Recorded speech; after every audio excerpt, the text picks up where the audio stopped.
জীবনের আফসোস থেকে যাবে আমার হাজবেন্ডকে নিয়ে, যাকে আমি জীবনে প্রথমবার ভালোবেসেছিলাম, আমার স্বামীকে, তাকে নিয়ে আমার সংসার করা হলো না। আমি কিভাবে বাঁচবো?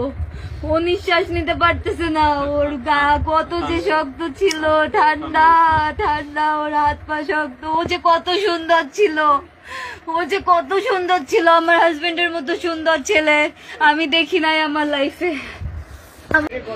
ও আমাকে এসে জড়িয়ে ধরবে না। ও যাওয়ার আগে আমাকে একবার বলেও গেল না, যাওয়ার আগে আমার একবার হাগও করলো না, জড়িয়েও ধরলো না। ও নিজের মতো চলে গেল। কত অভিমান, কত কষ্ট নিয়ে যে ও চলে গেল, কত অভিমান নিয়ে চলে গেল। আমাকে নিয়ে যেতে পারতো, ও তো আমাকে ভালোবাসতো, ও তো জানতো আমি ওকে ছাড়া বাঁচবো না। ও তো আগে আমাকে শুট করতে পারতো, তারপর তো নিজেকে শুট করতো, দুজনে একসাথে চলে যেতাম, তাহলে তো এত কষ্ট সহ্য করতে হতো না। আজকে আমাকে যে প্রেস মিডিয়া, এই যে লাইভে আসতে হচ্ছে আমার স্বামীর মৃত্যু নিয়ে, আমাকে কথা বলতে হচ্ছে। আমার স্বামী আমাকে কি করে দিয়ে চলে গেল।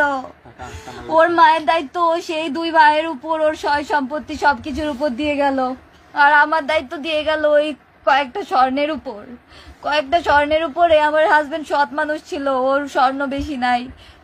আমাদের বাসা তো সিলগালা করা আছে, টিম ঢুকুক বাসায়, টিম ঢুকে যত স্বর্ণ আছে বের করে আনুক, দেখুক তারা কয়টা স্বর্ণ আছে। ওইটুকু স্বর্ণের উপর আমার জীবনের দায়িত্ব দিয়ে গেল, যে কিনা আমার সারা জীবনের দায়িত্ব নিয়েছিল।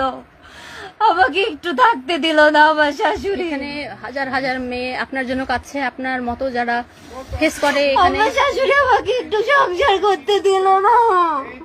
আমার স্বামী অনেক আফসোস নিয়ে মারা গেছে। দেখুন উনি 2বার স্ট্রোক করেছে সুস্মিতার বাবা। এখানে ঘর এখনো শোকে স্তব্ধ। এখানে আমার স্বামী অনেক আফসোস নিয়ে মারা গেছে, বাড়ির প্রতিবেশীরা পর্যন্ত। আমার স্বামী অনেক অভিমান, অনেক আফসোস নিয়ে মারা গেছে।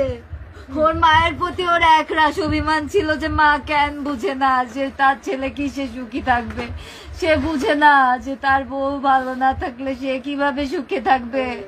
আমার স্বামীর এত আফসোস অভিমান নিয়ে, এত কষ্ট দিয়ে নিজেকে নিয়ে মারা গেল সে।